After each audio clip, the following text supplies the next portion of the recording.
is Professor Renee Moreno, and I'm a professor here in the Chicano Studies Department at Cal State University Northridge. I'm a graduate of the University of Michigan from the Joint Program in English and Education, and I've been a professor here for about 11 years. I teach classes, lower division classes for first-time freshmen, and then I also teach classes in upper division literature. I think it was important to invite Dr. Noguera to come to our campus because he's a leading voice in the field of education. I also thought that his work on African American and Latino males was really important, given that, at least on our campus, young women seem to be more present in higher education than African American and Latino males. So I think Dr. Noguera will bring an interesting perspective for us to think about and discuss the problem of what we can do to get more African American and Latino males in higher education. So I think that was one of the reasons why I thought he would be important to invite. Another reason that I invited him was because I also direct the McNair Scholars Program here at Tucson. And what we do in that program is we assist low-income, first-generation, and underrepresented students to get interested in pursuing PhD area studies. So what I want to do in that program is to always bring well-known scholars to campus so that our McNair scholars make contact with professors who are at Research One universities, and Dr. Noguera is at NYU.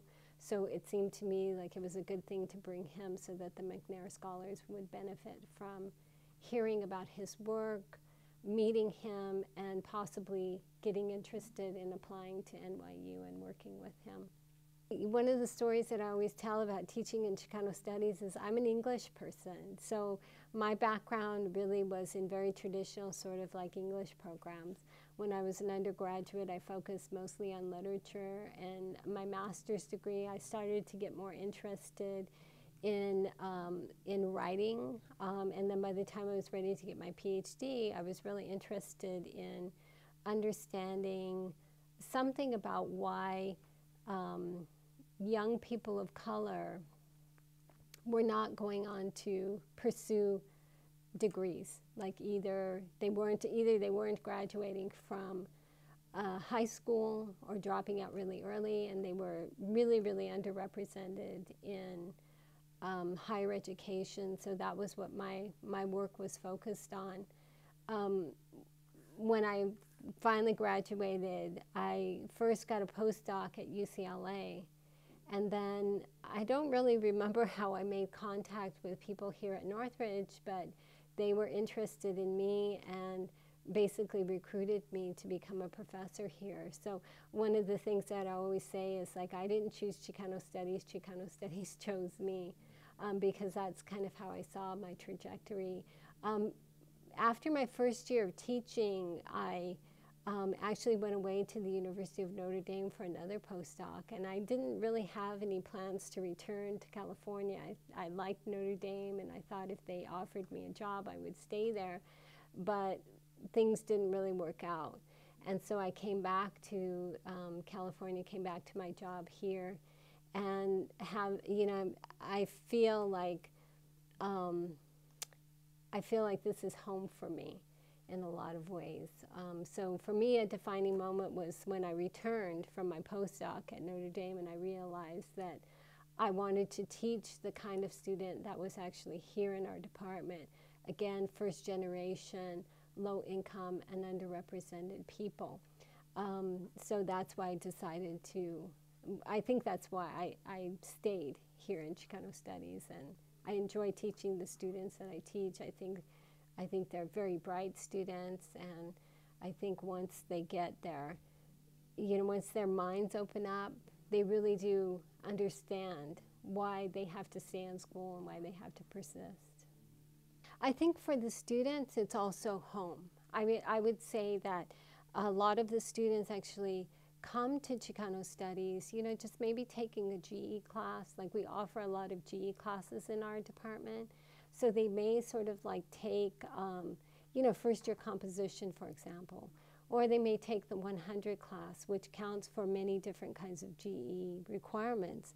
Once they're here, they start finding out about themselves. They start finding out about their history, about their culture, about their communities, and then all of a sudden they're hooked, and they take more classes, and sometimes they become majors, and sometimes they minor in Chicano Studies. So many of them actually do find a home here. We also have a writing lab just right down the hall from where we're doing this interview. And it's amazing to me that how many students use that lab and how many students are from departments other than Chicano Studies. And again, they come to that lab because they find it, they find a space there, you know, not only a quiet space where they can do their work, but they find tutors who are bilingual, who can help them with their reading and writing. So they really do have, I think, a kind of interesting base here that perhaps they don't find in other parts of the university. I think that, you know, given that there's been so many attacks on ethnic studies nationally, I think that we have to get the word out about the good work that we actually do in our department, because it's amazing like how many lives we touch and how many students start from, you know, in my experiences, they start from the lowest levels of literacy, you know, perhaps not really knowing how to write a full sentence, or, you know, they're, you know, or many of them are bilingual, and so they have problems with English as a second language. By the time they get through their 4 years or 5 years here at university, they are completely different human beings. You know, they're ready to go out into the world and make a difference. And I think that's what's always rewarding about the work that I do here in Chicano Studies. It's really fulfilling to my soul and to, I think, you know, the larger picture of what I think of as the U.S. I think we contribute greatly to, you know, what is the fabric of U.S. diversity and U.S. culture. The Chicano Studies Department is the largest Chicano Studies Department in the nation. I feel very proud about the fact that we're the largest Chicano Studies Department in the nation, but I also feel that we're among the very best scholars in our field. So we are looking to advance Chicano Studies as a discipline. And I think that the work that we do, because we're from many different disciplines, and that's the beauty of this department, is like there's no one discipline. Like usually in other places social sciences dominate. In our department we have all of the disciplines represented. So I'm a humanities person, and I think that that kind of texture of different disciplines coming together really does make the Chicano Studies Department at CSUN what it is. I'm very proud I'm very proud to work here. I'm very proud to be a colleague to my faculty. Yeah, it's just I really love it here. My name is Pedro Noguera. I'm a professor of sociology at New York University. I'm a director of a center there, the Metropolitan Center for Urban Education. My research focuses broadly on the ways in which schools are influenced by social and economic conditions in the local environment. I would describe the work I do as being very problem-focused. I've been focused on the kind of big social problems that affect particularly urban areas for many years, issues like violence and poverty, school failure, dropout rates, particular issues facing African American, Latino males. I focus on the issues that I think are pressing in our communities, that are having an impact on the quality of life, and I try to use research as a way to both understand what's going on, understand the nature of the problem, but also to figure out how we can approach it. So I'm a very practical person. I try to use research to solve problems. I actually started doing research on the achievement gap before it was a national issue. We started doing this work in Berkeley, California, trying to understand how disparities in student achievement that correspond to the race and class backgrounds of students were produced in a very progressive liberal high school in Berkeley. And what we discovered is that in many ways the disadvantages that students bring from home, disadvantages related to lack of parental support, lack of income, lack of resources to support students, were reproducing inequities within school. So the students who had more in the way of support and the way of resources were getting into the higher track classes, were getting into the college track program that would lead ultimately to college, university. And conversely, the students who didn't have that were the students who were most likely to fail and in some cases even drop out.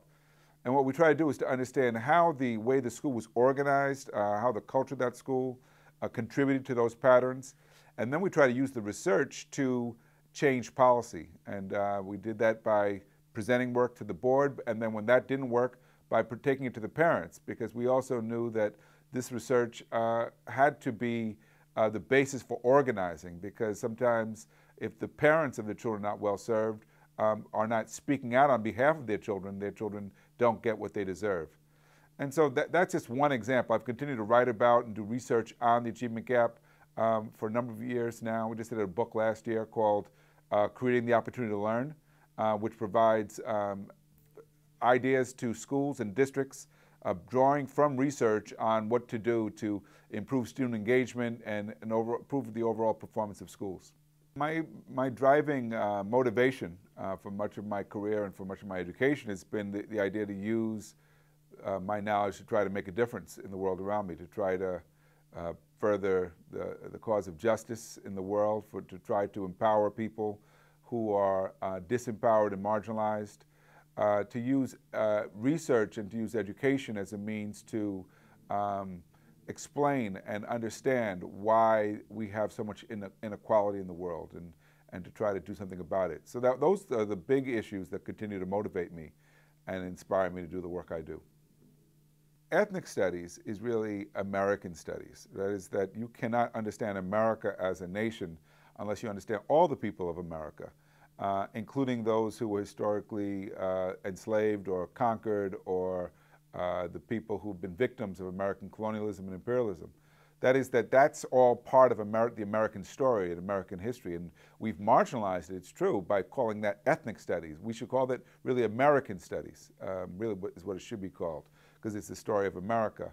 But it is so essential that we ground our knowledge about our society in that history. Otherwise, we will be doomed to continue to repeat the mistakes of the past. And as we can see in today's society, that many of the issues that shaped our society in the past continue to be the cause of great problems today. So the children who are the descendants of African slaves tend to be the children who continue to be doing least well in our schools and most likely to be trapped in poverty.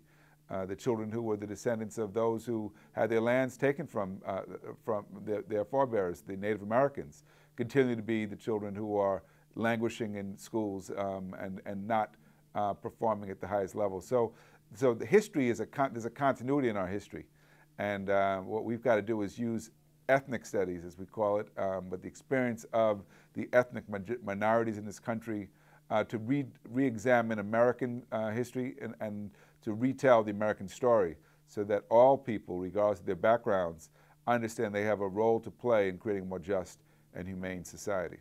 Well, the Ethnic Studies program, Chicano Studies, Pan-African Studies, all the different elements of this unit here at Northridge they've been a beacon of struggle for many, many years, and an inspiration throughout the country because of the struggle that it took to put these courses into place.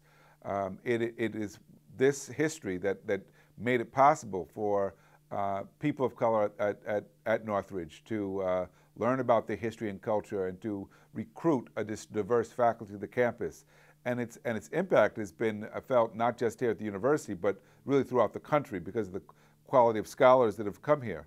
So I would say that being here at Northridge is a very proud moment for me, because I'm standing on that legacy, and I know of the great commitment that's been made by scholars and students over the years to preserve this program. You know, the great blessing I have is I have students now who are professors and superintendents. I have 3 students right now who serve in the California State Legislature. So I get to see my students accomplish great things. Now, it's true that they're not all doing those things, but many of them go on to have a great impact in the world. That's one of the things that makes teaching such a rewarding profession, is that you get to work with individuals who go on to accomplish things in their life.